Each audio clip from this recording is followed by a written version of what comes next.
to record the class. I think now it's recorded. Okay, now we can start again. Good afternoon, students. And today we're going to talk about crypto, blockchain, and the medium of exchange, the third pillar, the emerging third pillar. The great things about this presentation or the class today is I'm going to teach you crypto for beginners. Somebody doesn't understand anything about it, but really want to know a little bit about it. So that's what we're going to do here. So it's about a book, and the book review the three pillars. For any transaction, you need to have a three pillars: a buyer, a seller, and the medium of exchange. The book will be focusing about the third one, which is medium of exchange. In every e-commerce, you need to have a three pillar. Every transaction, you need to have a three pillars. For every transaction, you need to have a medium of exchange. Could be a barter, could be a currency.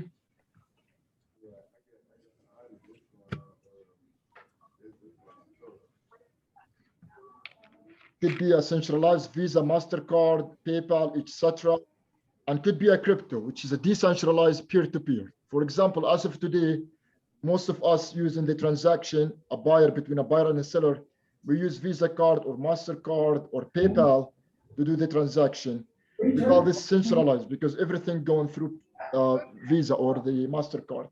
Yet, the crypto said, no, we're going to go to DeFi, which is decentralized peer-to-peer. I am a buyer, you're a seller, we didn't need a third party. This is the advantage of crypto. So what's the outline of today's presentation? What is a crypto? What is a blockchain? History of a crypto, key stops, the economics of a crypto and blockchain. This is something new. You're not going to see it elsewhere. Why crypto is emerging third pillar? Why crypto has an advantage? Crypto products and valuation, what type of crypto we have and how to evaluate that. Crypto in Colorado, I will review that. It's important. We live in this state. We need to know what's going on here. And Generation Coin project that I do at Janus Henderson, I will do for them the visibility study. I will do the blockchain for them. Everything I'm going to do, and I'm going to talk about it. And then I'm going to finish with the survey about our CU Denver crypto and blockchains survey, our students' view about crypto. So that's the outline of today's presentation. Hopefully, I will touch most of those, if not all. So we're going to start. What is that? Crypto. Crypto came from the word cryptography, which means you creation of additional code. Digital currency have a perceived value, and we try to use it to replace currency, dollar, for example. So here's an example how a crypto works. I'm going to do the analog with Facebook, how Facebook works, because everybody knows Facebook or Meta.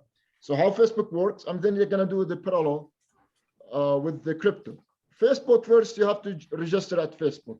When you register in Facebook, we call you as you join the network. You join the Facebook network or Meta network.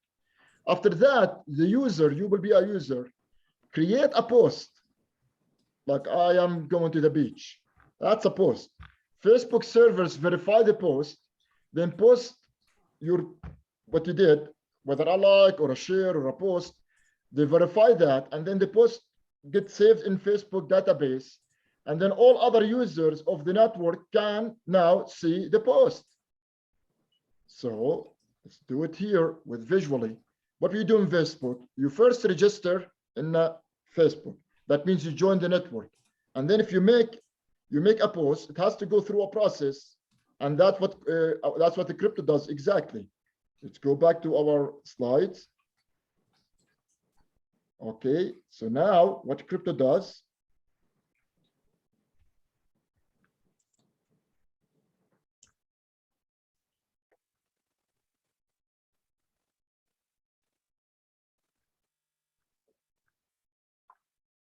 The crypto, first you have to join the network.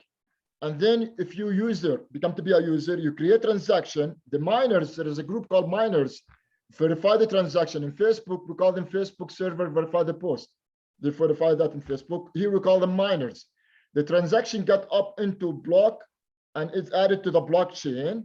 And then all other nodes can now see the transaction. So basically, we just mimicking Facebook But unlike Facebook, you make a post, here you make a transaction. In Facebook, it's a network, and in Ethereum is a network. Blockchain, sorry, Bitcoin is a network. We have a different network. Is that clear, the analog between Facebook and blockchain or crypto? Is there a question? Good. With this in mind, now we can go the rest of the presentation. The existence of a crypto has to meet three conditions: to be unique, to be limited, because if it's unique and you give unlimited number of coins, the coins become to be no value. And what crypto does, it replaces trust with proof. Trust with a proof. Students, this is important. This is the crux of the whole idea. Federal Reserve, you trust them. President Biden, you trust him to do the job for you. President Trump, you trust him. Federal Reserve, Congress, Senate, all of them are trust. We replace trust with a proof. Two different philosophies. We talk about investment philosophy in class. These are two different philosophies, students. Is that clear what I'm talking about it here? Is there a question for that? Good. So now we're going to continue with where we are so far. So we're replacing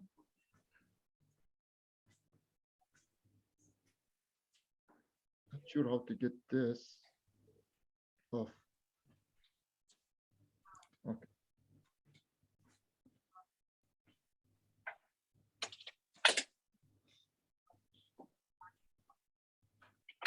So unique, limited, and proof with the trust. Now, next. Now, what is a blockchain? So now we explain what is a crypto. We say the crypto, you have to be unique, limited, and you use a proof instead of trust. And we talked about Facebook versus crypto, how it works. Now, what is a blockchain? A blockchain, it's a protocol that validates no data has been changed or corrupt. Validate data. It's peer-to-peer between a buyer and a seller. When the transaction happens, it goes to a place to store this transaction. They have a key properties, transparent, permissionable, and everybody can see it. To do the blockchain to work between a buyer and a seller, we call something smart contract. A smart contract replaces that other contracts we have.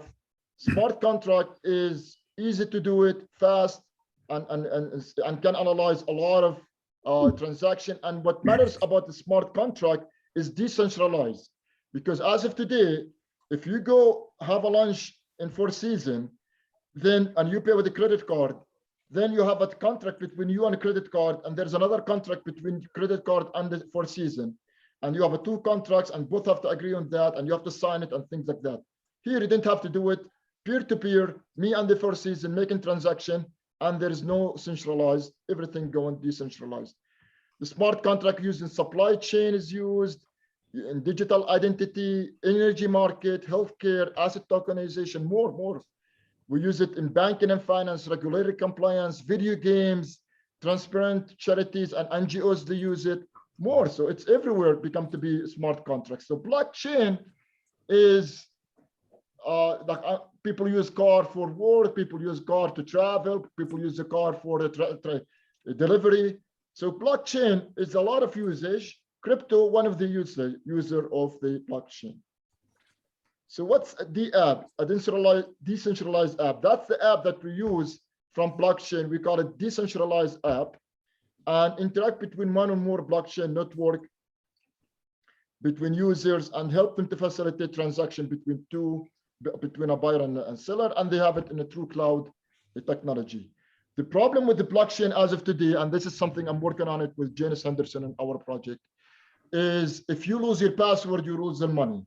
And there is $140 billion missing values of Bitcoin are missing because people didn't have their password. So there are ways to solve this problem, and we're working on it.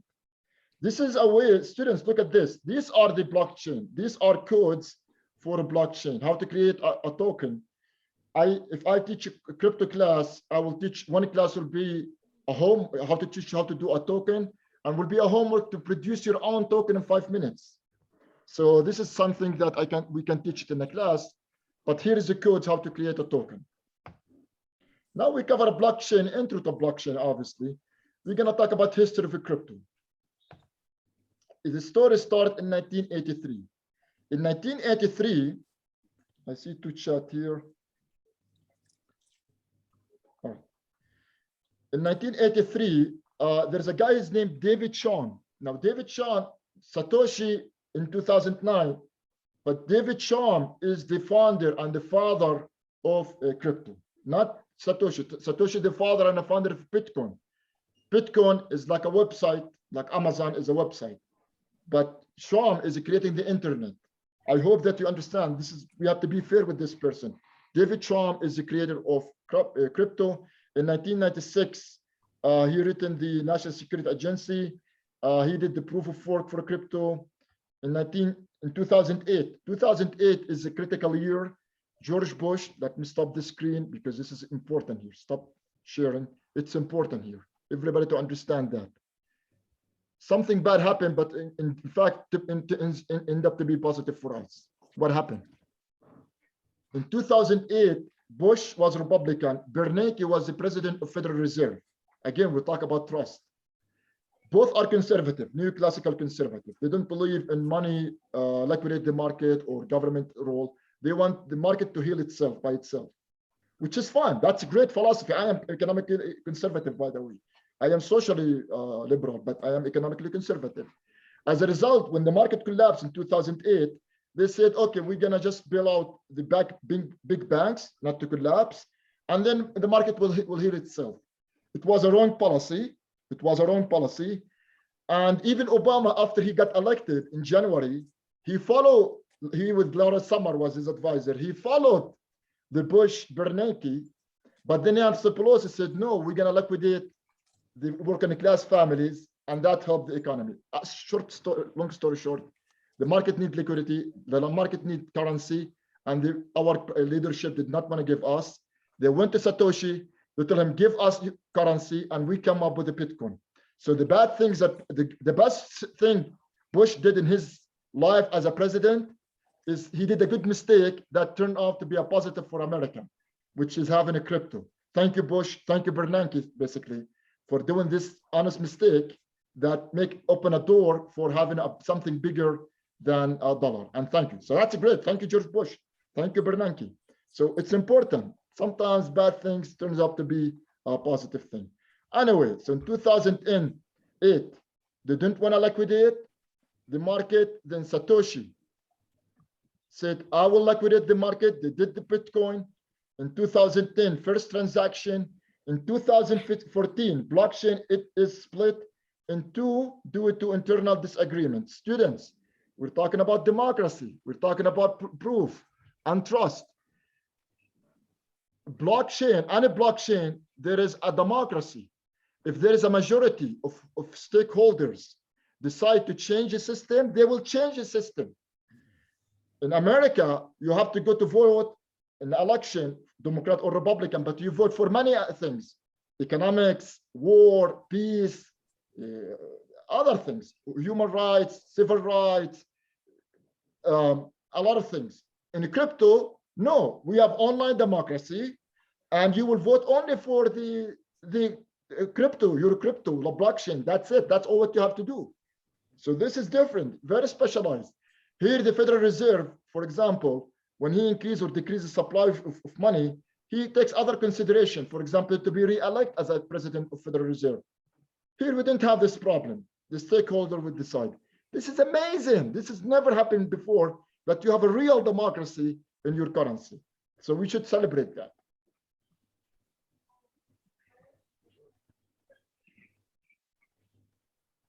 So this is example 2014, how democracy worked. So, and then there are other events. I'm not gonna go through them. In 2021, we have the market was all-time high. Now, I'm gonna talk about demographic characteristic of different investors. I took that from CNBC, so there is no plagiarism because I just copy paste from them. CNBC Invest, that's what I got from them. It's not mine. And they showed that among the young, 18 to 44, there is ownership about 66, and we can see here the male have more ownership than female, and white have more ownership of crypto than minorities. I'm not sure why they call it people of color. We call them minorities usually. So that's, we can see the cohort are young, white male of crypto holder. How people view crypto, they view it as digital currency, as a medium of exchange, digital gold. Some people call it speculative asset. Some people call it long-term investment, and others. What sectors? So in the stock market, we have an energy, utility, consumers, tech sector.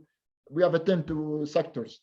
In crypto, we have different sectors. We have the miners, the currency medium of exchange, the DeFi sector, the finance and loans sectors. Like there are companies like Salt do only loans for crypto loans, application D app, governors, investment. So there are many sectors in the crypto. Number of coin.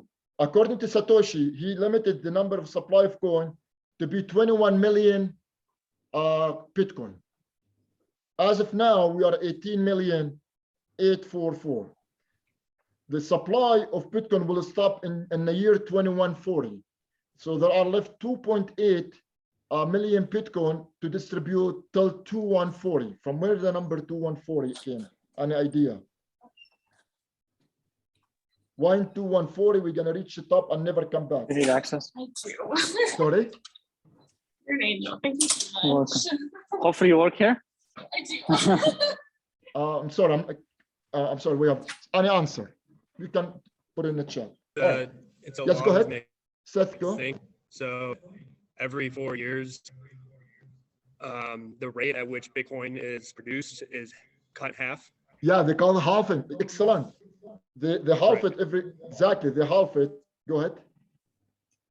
But why in 2040 we're gonna reach the limit and then we're not gonna have more? From where the number 2140? Any idea? Population. Now we are 7 to 8. We're going to 10 reach in about 20 years. In 2140 the population will decline. We're gonna be expecting 2140 the population will decline, and therefore the need of liquidation and currency will decline. If we have no population, we have no need for currency because nobody's going to use it. So it has to be with the population growth. I'm telling you, these guys are brilliant, Satoshi. So as he said, the 2.1 billion, it's not going to go every day. It's not going to be divided. The 2.8, it's not going to be divided by day. How many from now till 2040? No, it's going to be half. Less. The supply of coin will be decreasing.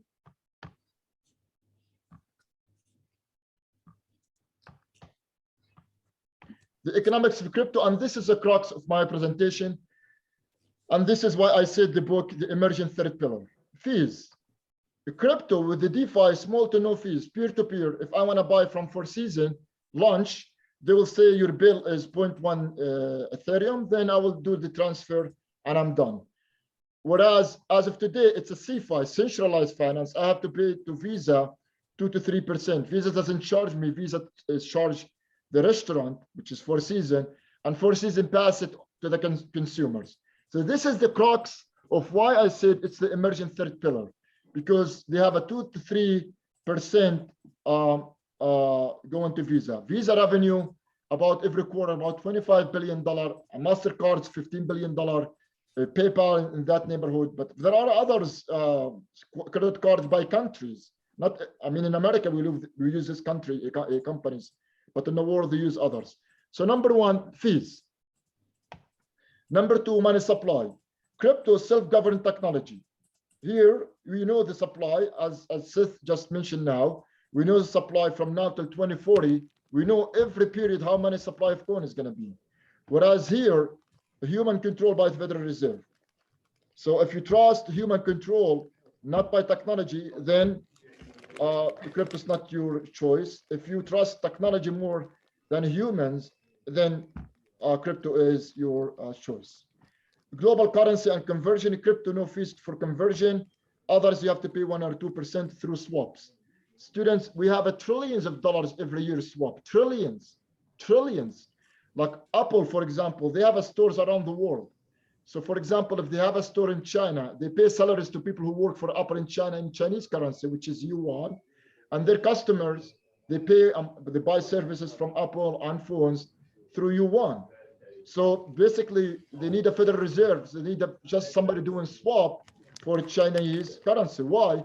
Because if the Chinese currency going down 5%, that means if Apple don't protect themselves, they're going to lose 5% value of their exchanges. So what to do? What they do swap. This swap, somebody has to take a risk. Apple has to pay 1 or 2% in each swap. So economically, if everybody uses a crypto, then you pay your workers in China in crypto, and the customers in China will pay in crypto. So you didn't have a swap or any problem like that. There is no currency conversion problem. If you are in Indonesia, France, Spain, Italy, no problem. One currency, no problem. So these are the three pillars, three main important things that make crypto to have advantage and to be the emerging third pillar. I have to talk about DeFi versus CeFi. CeFi is Visa credit card, or everything has to go one party, and that party will facilitate between two buyers and the seller. Whereas a DeFi is peer-to-peer, and you have a private key. So when you do a transaction with the Four Seasons, you have a private key to authorize your transaction between two parties. So this is the key product things. What are the products in the crypto? There are two main products. The first product, there are loans and not loans, but there are other products. Before we go to products, we're going to talk about how to evaluate crypto. The way I evaluate that, I put 45% in the network. So for example, let's see what we have in Yahoo Finance about Yahoo Finance about Facebook.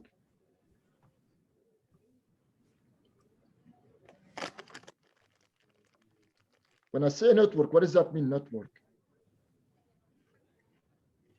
Put Facebook here, or Meta. If you look here, students, can you see the Yahoo Finance students? Can anybody confirm? Any thumbs up, please? Yeah, I can see it. Thank you.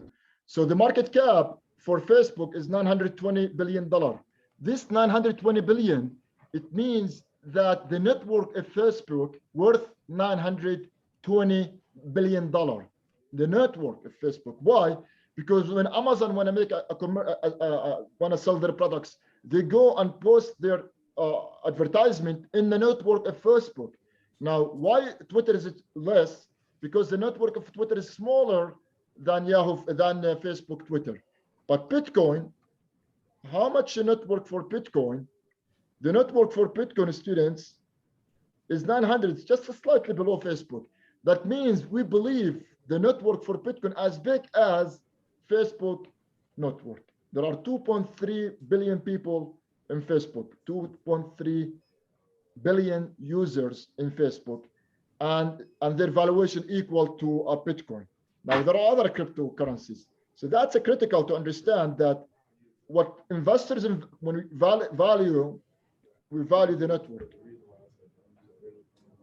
Now back to the slides.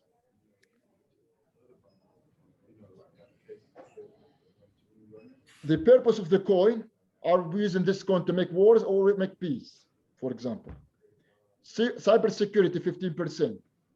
Now, this is critical because you don't want in a network people to be hacked and taken their passwords. And we just mentioned $140 billion of crypto are missing because of password. Fees and transaction costs. I talked about miners. The miners verifying the transaction. Now, they're not going to do it non-profit. These people have a lot, that's their job basically. So there are two ways to pay them. Either we give them supply of coin because they are miners, or we give them fees. So the structure of reward is we give 30% on that. So the products we have in crypto are coins and we have tokens. Coin is the entire network, entire blockchain. We call it coins.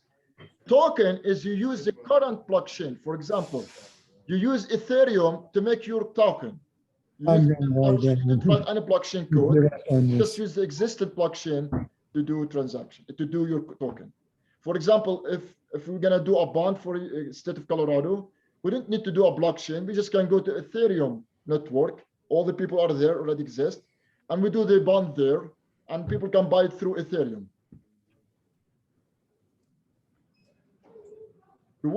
How to reward the miners? There's two ways to reward them: proof of work or proof of stake. Proof of work, we reward them coins. Proof of stake, we reward them transaction fee. Now, how blockchain support crypto? Here is example. Blockchain participant create a transaction. The transaction is broadcast to the PNP network of nodes. The miners validate the transaction. Recent transactions are put into data block and added to the blockchain. The miners are rewarded with the transaction fees and the freshly coin or get fees. That's it. That's it. That's a system.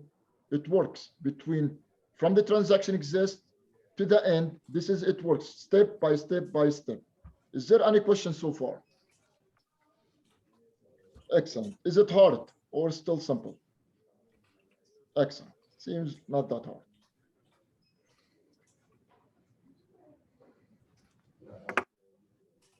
Now, after we talk about the economics, crypto products, and valuation, we're going to talk about crypto in Colorado. I will be short and sweet here. We have Colorado is a friendly state. We decided to regulate cryptocurrency. Governor Polish, he is a very friendly.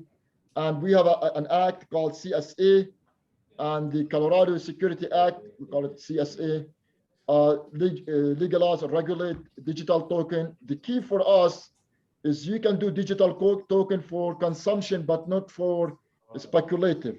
Like you can use a token not for investment purposes, only for a digital must-have consumptive purpose.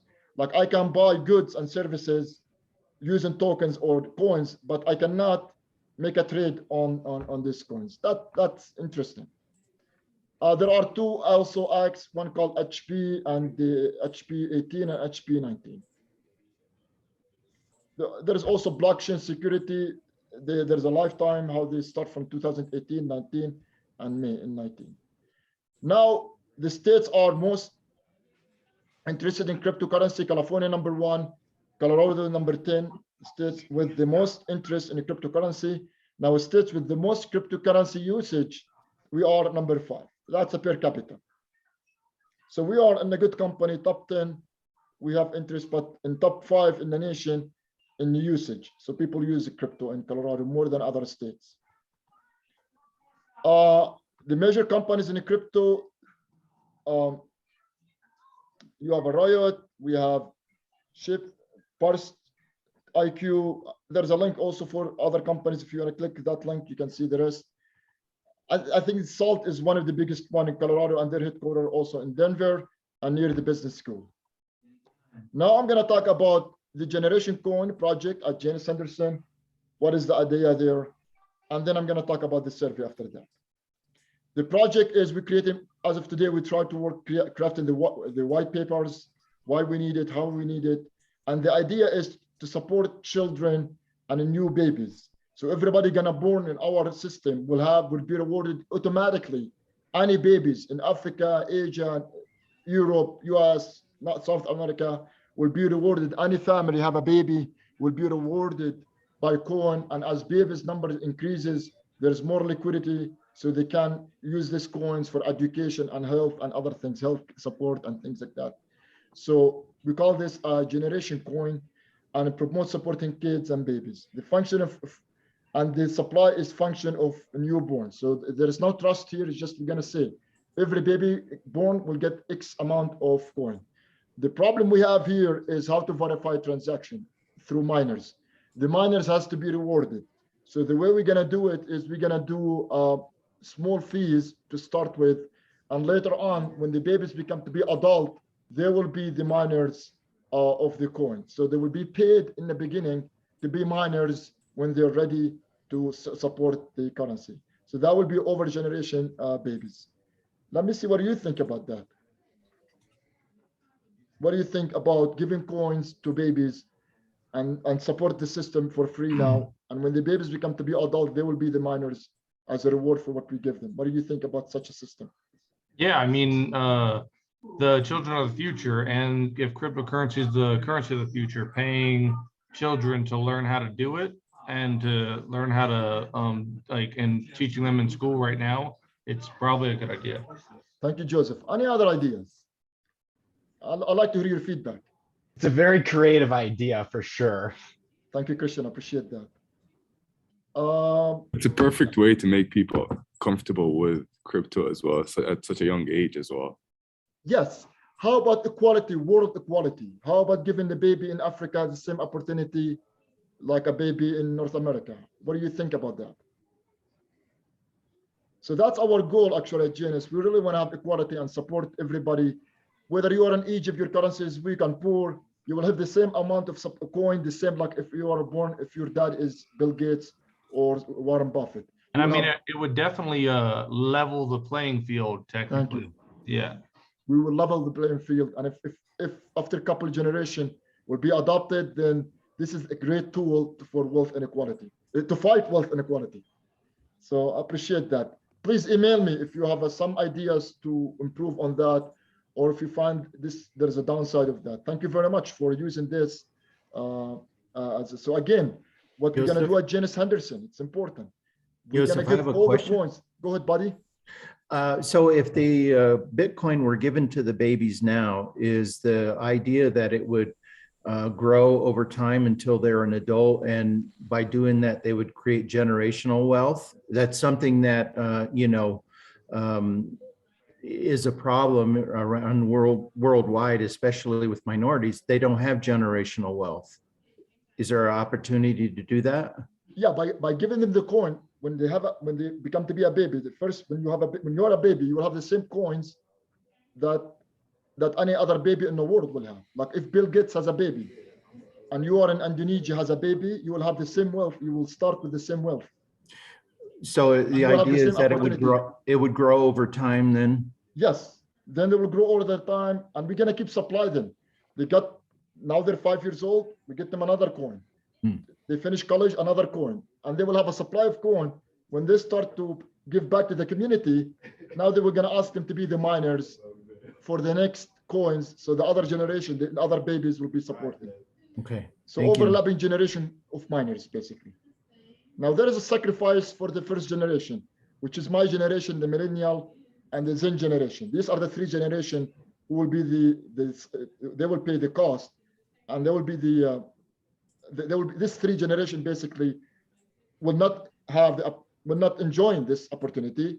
The opposite, they will take the burden of this project on their shoulder. Like all of you here, all of you here in the chat, in the Zoom, all of you, you're gonna carry the load, but the next generation, the alpha generation and others will benefit from this system. So yes, there are victims here in this system. Not victims like we take them to jail, victims in terms they didn't have this opportunity. That's it. So that's our goal. I think now I'm gonna go and talk about the survey. Thanks, buddy, for your question. Now we are toward the end. I'm going to talk about, I'm thinking to do, we think to raise money with the business school to do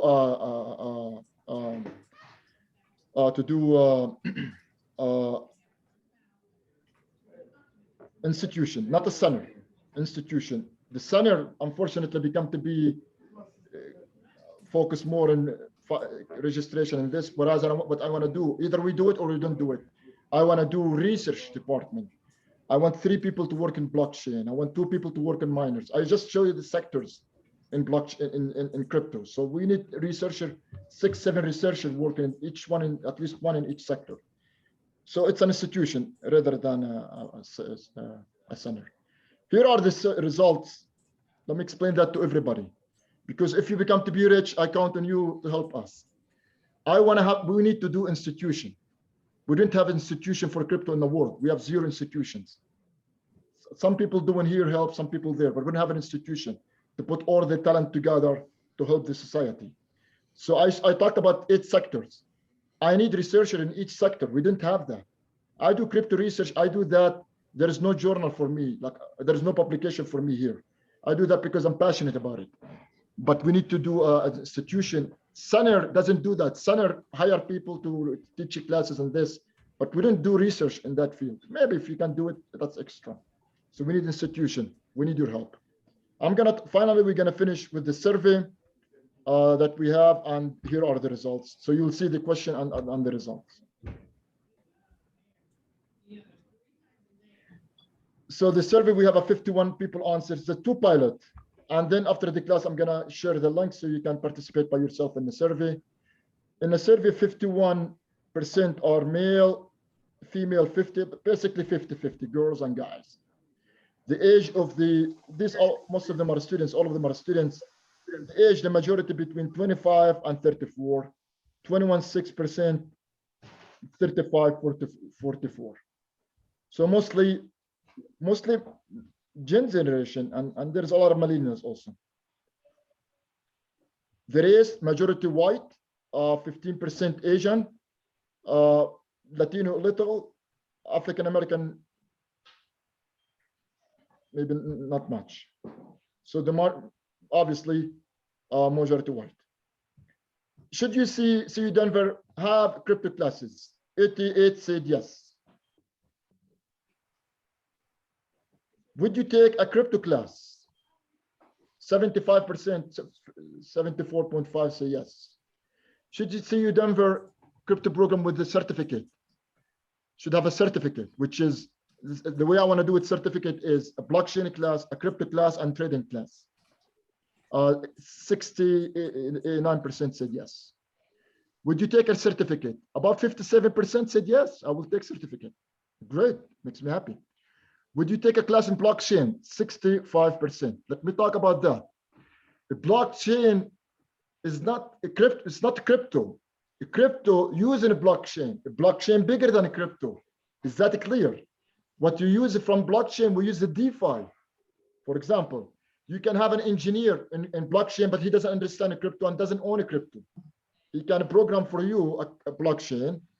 And I found a company to do that for James Henderson, but they don't know what is it. You just tell them how to do it. I want them to do this, and that. So I asked the designer to do the way I want it. So they are programmers. Now, crypto use a blockchain DeFi with a smart app, a smart contract, and the app to make the transaction and all the things that we talked about it. Is that clear? That the blockchain is more engineering, crypto something else. It's more currency and finance. Good. Thank you for seeing that. Should finance student take a blockchain? Yes. If you want to work on a crypto, you have to have understanding the basic things about blockchain. Because, for example, with Janice Henderson, I said, let's give the babies, and we're going to pay the fees, the third generation, the X generation, the baby boom, the millennials, and you, the Z generation. But then the babies will become to be adult, they will be the minors. So I'm going to tell the blockchainers who do in the blockchain, this is the way we're going to operate for the minors. So that I have to tell the blockchainer, do it like this. Not the blockchainer coming to me and say, here, you're going to do it. No. So if you want to work in this business, you have to be a policy maker. We talked about critical thinking in this class, critical thinking, making decision. You remember the midterm, you pick a company and you decide buy, hold, or sell. You make decision. You choose the company, you make decision. Here, the same. You have to make decision. What type of blockchain? DeFi, CeFi. Work of proof of trust, proof of stake, or proof of work, or what we do in a proof of generation. That's the third way of doing miners. So you have to be an out-of-the-box person to think about that. So you need to know blockchain.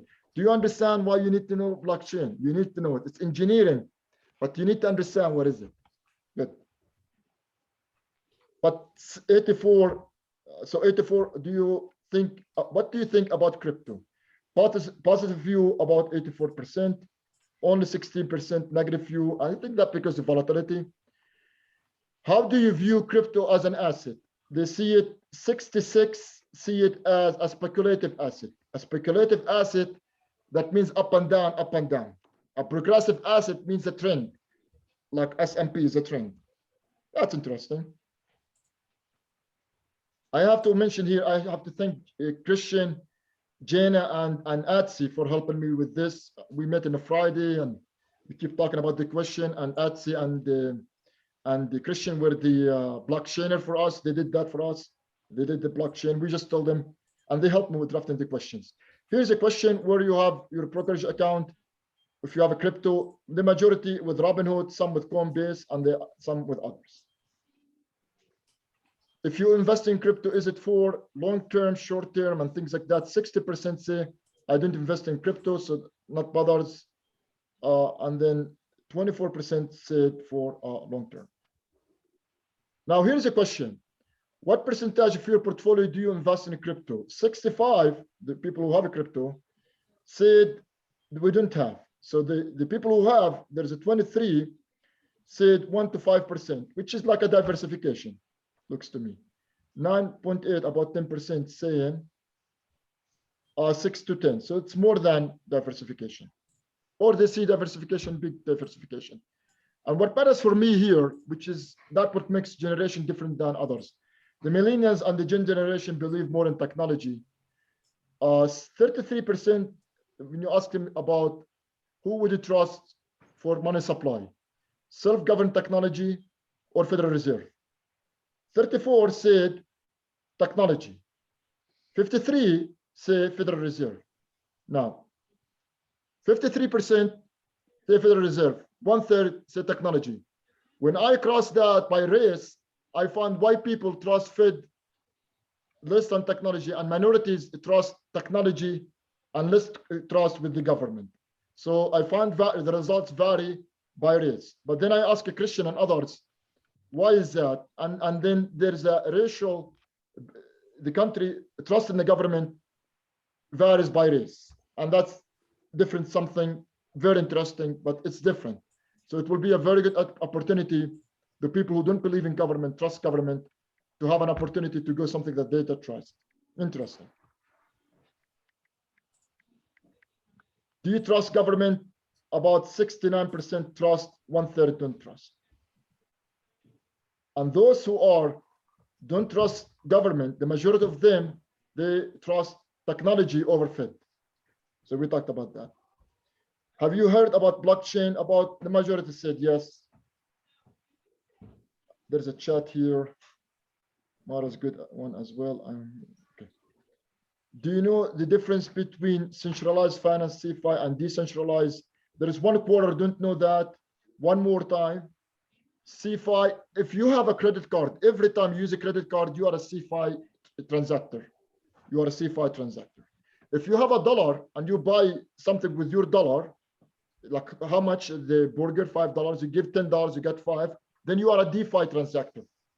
So America was a DeFi, entire country before the credit card was a DeFi country.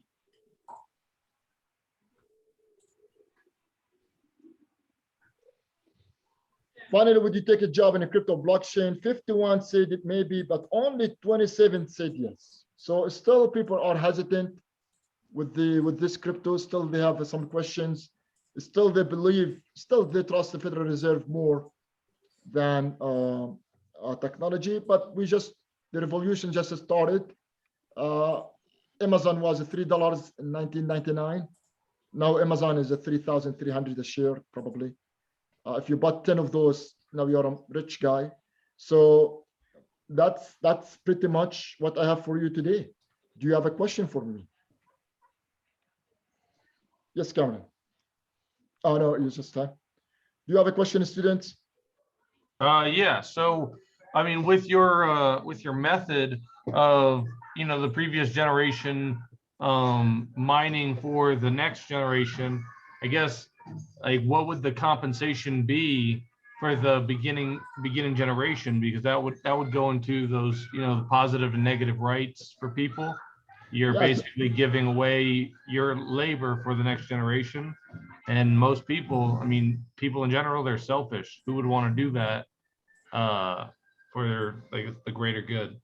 Right. So that's a wonderful idea, wonderful question. Before I answer it, I want to hear from you guys. That's a wonderful question. This is a brilliant question. Let me phrase your question. Correct me if I'm wrong.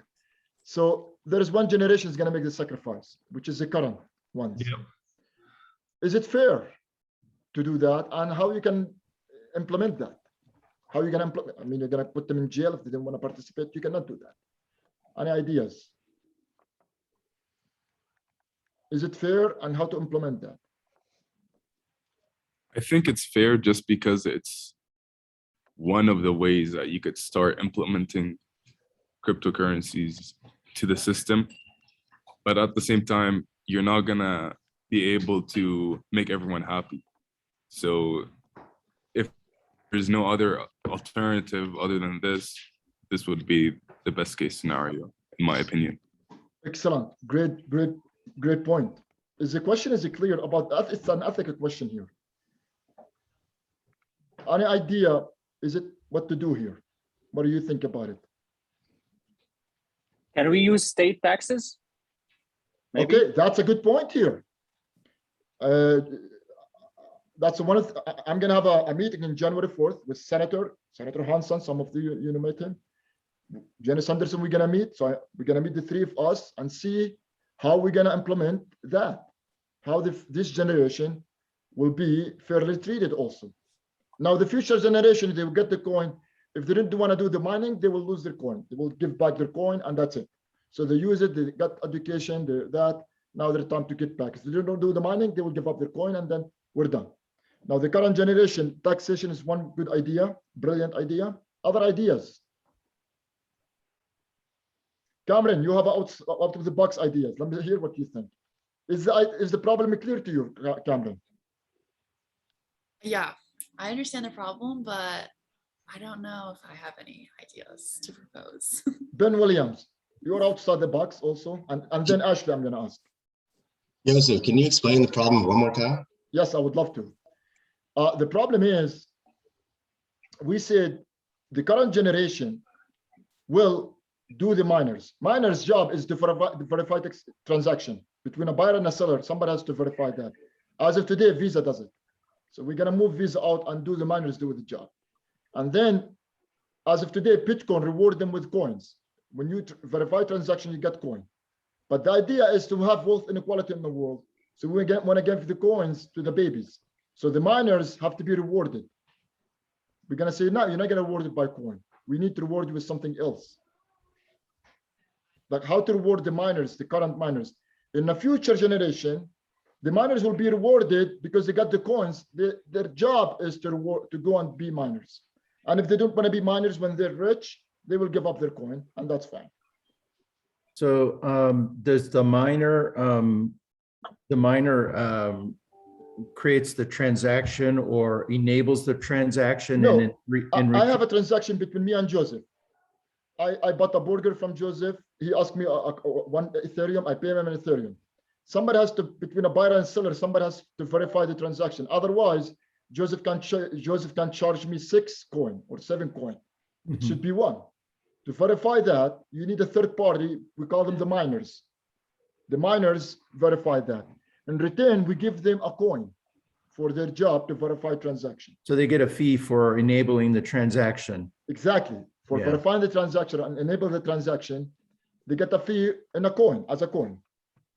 Now, we said we don't want to give the coins, we want to give it to the babies. So people in Africa, in North America, in Colombia, Venezuela, the babies will have the same opportunity like Northern America, Germany, France. So somebody has to do the verification. So basically pay before you work. So so we will do the verification now. We'll pay the babies up front. When they become adults, they've been millionaires their whole life, and then their jobs are to mine, verify transaction, and then there's no generation after they become to be adult. There is no more generation who will pay the cost. We're done. It's just these 3 generations. Go ahead, buddy, or Ben, if you want to. I was going to say yes, real quick. Yes. So I have an idea that you could possibly implement. I would love to. So maybe since they're going to be the miners, right? They're the ones verifying. Okay. I mean, would you actually have them physically mining for coins? Because you could do that as well. You could give them the actual means to physically mine the coins themselves. The mining is computer parallel. Yeah, that's a mining. Now the problem is, you could give them a setup to help them mine. Yes, we can do this setup. That's a great idea. So we can ask the state of Colorado to give us a solar panels, and then we can put the parallel of computers, and then we're not polluting by doing the mining. Yeah, I mean, yeah, that would be sustainable, and you're also setting up, you know, that very first set of people are not getting, you know, they're getting compensated as well, because they're actually getting they're getting the experience, and then they're also getting the equipment. Yes. To mine. Yes, that's another way to do it. So we need to be outside the box. Again, you tell the blockchainer how to do it. Like you still have, if you're in finance, you have to be outside the box. You have to be a leader, making decision. You will tell them how to do it. The blockchainer, the blockchainers, their job is just to do the coding, but you have to think about how to do it. So this isn't a problem. We need to solve it. Maybe taxation for the state tax, one-time taxation for generation, $10, one time in your life, and then they will do the mining, and then the generation, alpha generation, will start giving back to the community by they being the miners. So we're thinking about that. Buddy, you have an idea, buddy? No, I was just trying to think of the similarities between the mining process that you talked about and how you do credit card transactions today, because I used to sell credit card services, merchant services, and there's, you know, Visa, MasterCard, all those companies, they're the big power brokers in the whole process. But there's also another payment card industry who they're third-party sellers that they are the kind of the people that make the transaction between the merchant and the visas and the banks. And there's a whole industry that creates residual income for the people who do that. So I would definitely say, yes, I would like to do that, because that residual income comes in every single month, whether you work or not. There's a huge amount of money to be made there. That's the reason I said the economics of a crypto makes a crypto the emergent third pillar, because you have two pillars, the buyer and the seller, and the medium of exchange is the third one. Because of the economics of crypto, I think this is the emergent third pillar. This is the reason I'm doing this book and this. I want to finish with the Satoshi. You guys know Satoshi, right? Who's Satoshi? I mentioned this in the lecture. Who is Satoshi? The guy who did the Bitcoin, actually. He's the creator of Bitcoin who wrote the white paper for Bitcoin. Exactly, right, you're right. So students, here is the research that he did. I'm going to share it with you. And that's the last thing I'm going to work on it today. This is his paper, Bitcoin, a peer-to-peer electronic cash system. That's his paper. It's going to be in your, I'm going to put it, do you want me to put it in your files in Canvas so you can read it in your holidays? Okay, so I will down, you want that? Excellent, makes me happy. So this is the father, Satoshi. This is the paper who created Bitcoin. And here's the blockchain. This is his blockchain. It's very nice, very easy to read. It's not a big deal. See, it's all about blockchain engineering incentive. See the incentive here, reclaiming the disk space. So I will put that in Canvas. As I said, today, the goal of today is to teach you the intro to crypto, the problems we have with the miners and things like that, the blockchain, how blockchain related, how the CeFi, DeFi. I'm sure all of this is going to stick with you. If you want to go back to work in this business, these are the key concepts. I think I pass it to you now, and then we replace the trust with the proof. If you don't trust the government, then trust technology, and it's a proof. So I will put the slides in Canvas. I will put Satoshi paper in Canvas. I will create a new folder called Bitcoin, crypto and blockchain. So I'll put the slides on this paper, and that's it. Any other question before we go? All right, students, that's the end of the semester. It was a pleasure semester. Big honor working with you. I'm sure if you add me in LinkedIn, we're going to be in touch the rest of our life. I just want to say that I love you and hope you're going to have a great holidays. And bye for now. Bye-bye. Thank you, sir. Have a good one. Yep, thank you. Thank you so much. Thank you, Yusuf. Thank you.